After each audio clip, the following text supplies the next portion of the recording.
Dans les titres de l'actualité ce soir sur Canal 3 Bénin, la tournée du chef de l'État dans les communes du Bénin en début de week-end, Patrice Talon était à Abomey-Calavi. À cette étape, la population a exprimé sa satisfaction quant au mode de gouvernance des affaires de la République depuis 2016. Dans cette édition, vous suivrez les temps forts de cette étape. Nous parlerons aussi de la journée de l'inspecteur de l'enseignement du premier degré.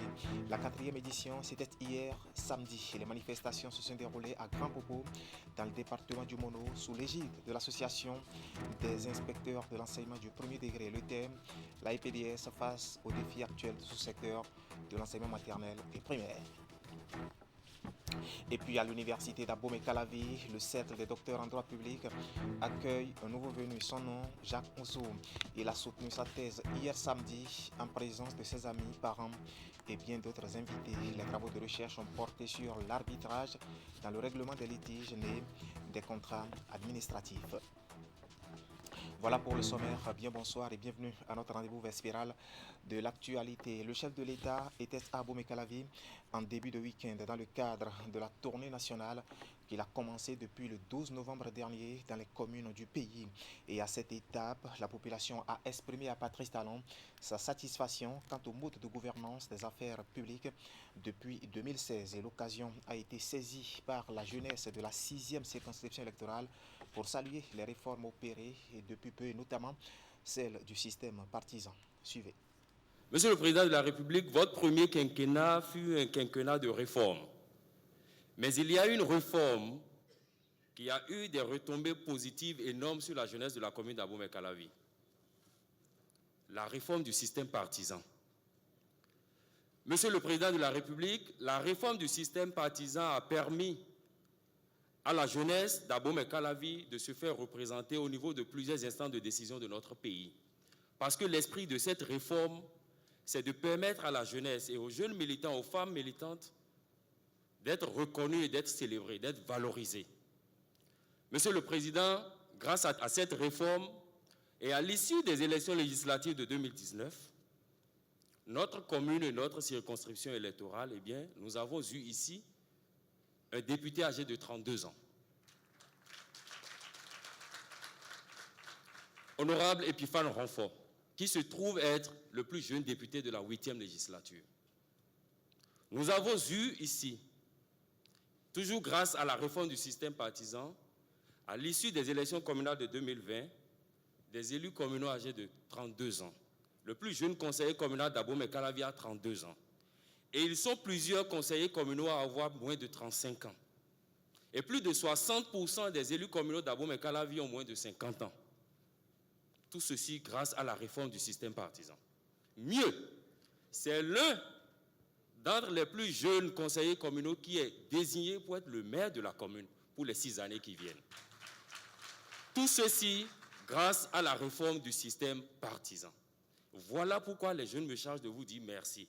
Parce que cette réforme a été possible grâce à votre grande connaissance de la sphère politique du Bénin.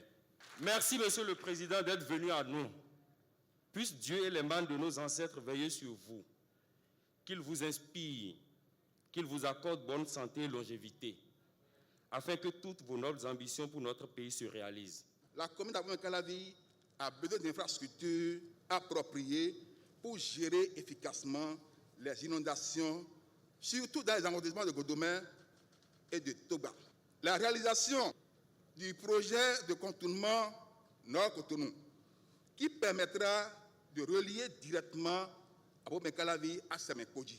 L'effectivité de la sécurisation foncière qui, à travers la lutte contre la mafia foncière, sera un bonheur pour toute la population entière de la commune d'Abomey-Calavi. Par exemple, le foncier. Nous avons fait des choses graves dans tout le pays depuis très longtemps. Et on n'a pas trouvé une parcelle à Godomé pour construire un marché pour nos braves populations. J'en ai eu les larmes aux yeux. Ici à Calavi, si vous vous rappelez bien, j'avais dit, grâce à vous, notre victoire, ma victoire aux élections présidentielles était certaine, qu'il n'y avait pas de doute.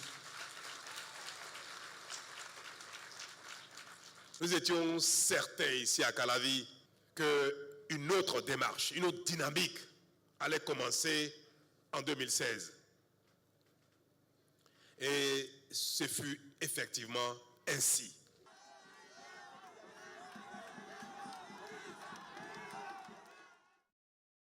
Voilà l'homme du nouveau départ à Abomey Calavi. Abomey Calavi était justement l'avant-dernière étape et marquée en même temps la 20e journée du périple du chef de l'État.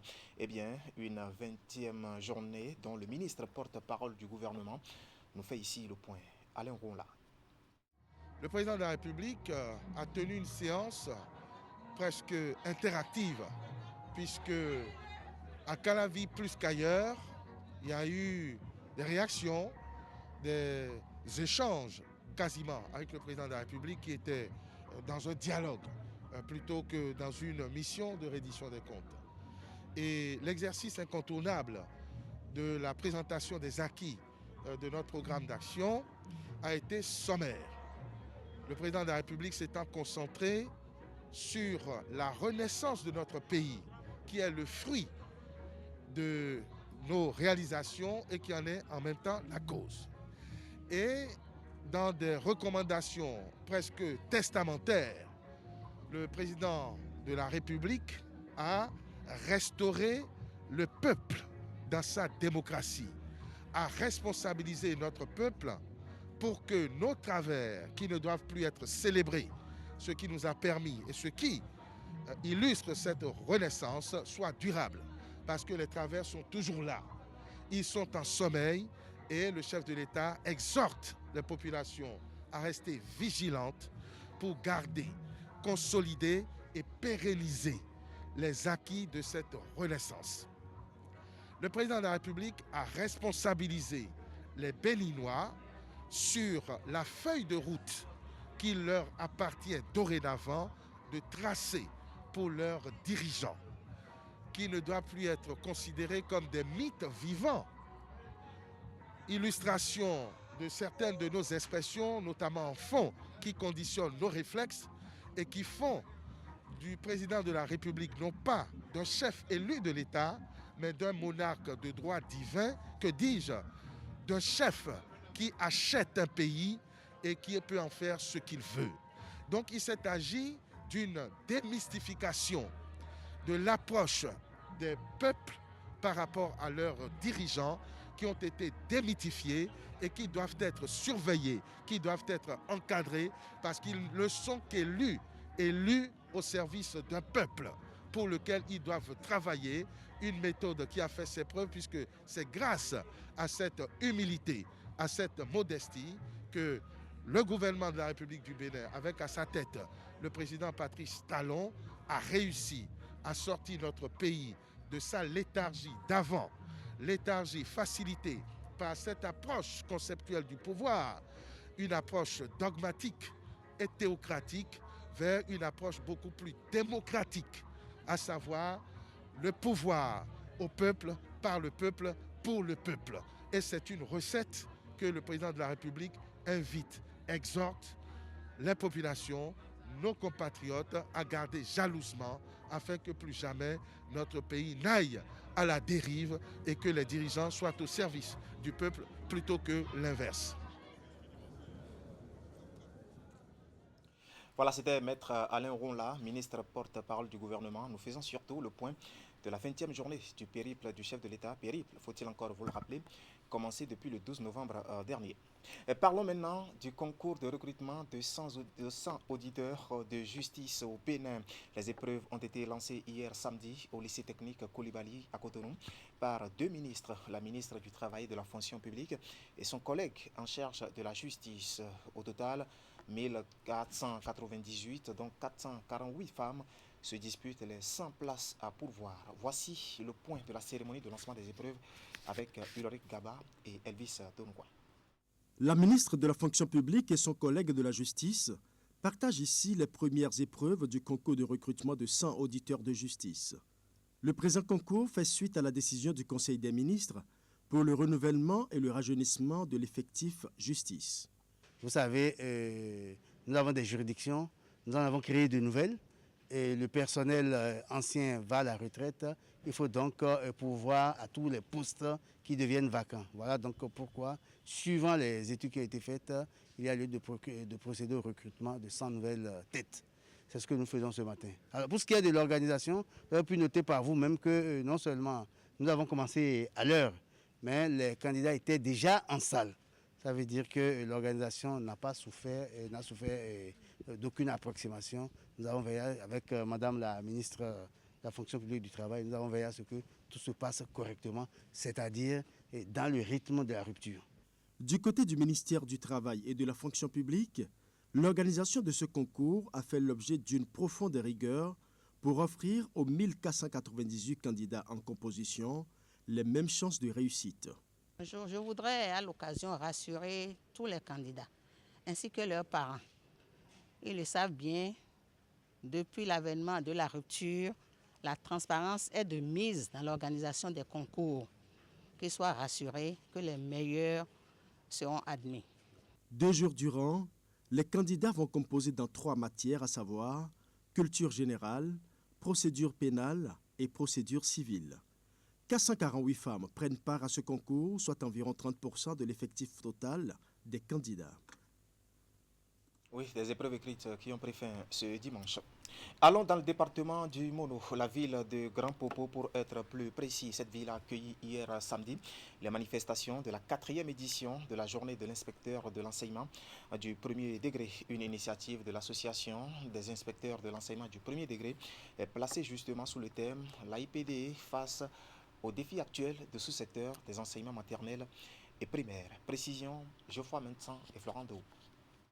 Les inspecteurs de l'enseignement du premier degré s'offrent ici un week-end de tourisme, de détente, d'aération et de réflexion. Pour une 4e édition de la journée à eux dédiée, ils ont choisi se mettre à quelques encablures de l'océan Atlantique, à l'hôtel Bel Azur, de la cité balnéaire de Grand Popo. Convaincu que vous vous plairez bien dans cette cité des Popos, je vous souhaite donc un beau, agréable et plaisant séjour à Grand Popo. Collègues inspecteurs, notre corporation vit des instants très critiques. Le monde scolaire est en perpétuelle modification et beaucoup d'innovations y sont intervenues. Les enseignants de nos jours ne sont pas ceux d'hier. Cela appelle de nous un recadrage de nos conceptions, de nos méthodes de gestion. Ces occasions nous permettront d'échanger, de mettre en lumière nos expériences et de nous offrir des visions nouvelles, des méthodes repensées au contact des expériences vécues des uns et des autres. La journée de l'inspecteur de l'enseignement du premier degré est organisée depuis 2017 par l'Association des inspecteurs de l'enseignement du premier degré, AIEPD. Le thème retenu pour guider les manifestations de cette édition est « L'AIEPD face aux défis actuels du sous-secteur des enseignements maternels et primaires ». Je vous encourage à continuer à croire à ce germe que, ensemble, nous sommes en train de développer pour que notre corporation, la corporation des inspecteurs de l'enseignement du premier degré, puisse, dans le concert des associations, être une association fêtière digne du nom. Ces inspecteurs sont les premiers acteurs du corps de contrôle des enseignements maternels et primaires. Les participants sont venus des 4 coins du Bénin. Ils sont des inspecteurs à la retraite et en service. Les festivités de retrouvailles actuelles ont une résonance particulière en ce sens qu'elles expriment le nécessaire réconfort après autant d'objectifs atteints malgré un contexte de crise sanitaire aiguë et sans précédent. C'est le lieu de vous décerner un satisfecit à vous, mesdames et messieurs les inspecteurs, vous qui, sans relâche, avez donné le meilleur de vous-même, chacun en ce qui le concerne, pour l'atteinte des objectifs fixés à notre sous-secteur pour l'année qui se termine. L'objectif principal de cette journée est de permettre aux inspecteurs de se retrouver, d'évoquer les différents problèmes et de trouver des approches de solutions en libérant la parole. Des communications sont prévues à cet effet. Direction d'Assazoumé, dans le département des Collines. Ici, les responsables du plan international Bénin et ceux du Fonds des Nations Unies pour la population au Bénin réfléchissent sur l'identification des besoins et défis de l'autonomisation des filles pour la modélisation du suivi de leur transformation. 72 heures de travaux qui vont aboutir à l'élaboration d'un document chronogramme dénommé tableau de bord. Imet Hélène Amoussou pour plus de précisions. Identification des besoins et défis de l'autonomisation des filles pour la modélisation du suivi de leur transformation.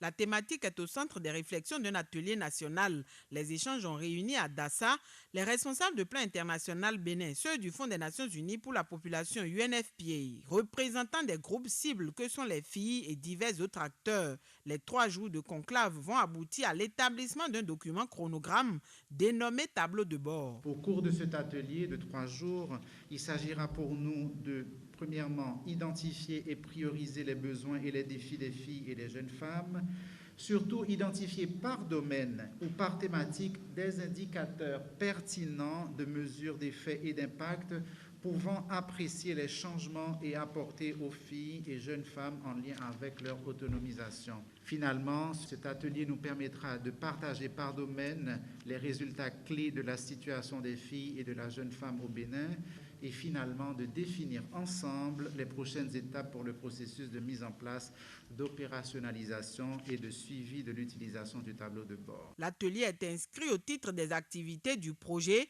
Autonomisation des femmes et le dividende démographique au Sahel Suède. Le document en cours d'élaboration va permettre de suivre et d'évaluer l'évolution de la situation des filles dans le pays. Il va également servir à mesurer l'impact des interventions sur leur vie jusqu'à l'horizon 2030. Pour l'atteinte des objectifs, les organisations partenaires impliquées dans l'exécution du projet pensent s'inspirer des approches développées dans la mise en œuvre du projet Plan pour les filles de Plan international Bénin ainsi que les consultations de Fatih de l'UNFPA. Le projet SWED, c'est un très grand projet qui est financé par la Banque mondiale et qui est mis en œuvre par le Bénin avec l'appui, l'assistance technique de l'UNFPA. Donc c'est dans le cadre de cette assistance technique que nous avons fait appel à Plan et que Plan a fait appel au partenaire LASDEL pour nous aider à élaborer donc ce tableau de bord, cette boussole qui pourra évaluer la transformation des filles tout au long de la mise en œuvre du projet SWED. Mesdames et messieurs, la réalisation des ambitions du gouvernement de notre pays ne peut se faire sans la contribution des partenaires techniques et financiers, contribution nécessaire pour soutenir nos propres efforts. C'est pourquoi je salue à juste titre les efforts de mutualisation des ressources de Plan international Bénin de l'UNFPA pour mettre en place autour du projet SWED. Parmi les besoins et défis identifiés au cours des échanges figure, entre autres, le manque du suivi financier de la scolarisation des filles, le harcèlement sexuel, le manque d'informations en santé sexuelle et reproductive. À ces difficultés, les différents acteurs impliqués dans l'exécution du projet comptent apporter des solutions adéquates. Le pèlerinage annuel des fidèles de l'Église du christianisme céleste n'aura pas lieu cette année, mais libre cours est donné aux responsables paroissiaux d'organiser l'événement au sein, bien sûr, de leurs paroisses respectives. Et la décision est issue de la haute instance de l'Église et tient sa raison du respect des mesures barrières pour la lutte contre la pandémie de Covid-19. À Boïcon, les chargés paroissiaux apprécient la décision et mettent déjà les bouchées doubles pour une organisation parfaite de l'événement la nuit du 24 au 25 décembre prochain dans leurs paroisses respectives. Suivez ici quelques responsables d'église rencontrés sur des propos recueillis par Imet Hélène Amoussou. La pandémie Covid-19 a fait beaucoup de choses qui a montré au peuple que vraiment ça ne va pas. C'est ça qui fait qu'on a arrêté les cultes pendant au moins 2 à 3 mois. Nous, on ne savait pas qu'on va encore reprendre les activités spirituelles. C'est à cause de ça que notre révérend a décidé de ne pas aller au pèlerinage, puisque les étrangers vont venir, alors que le mal vient de l'extérieur.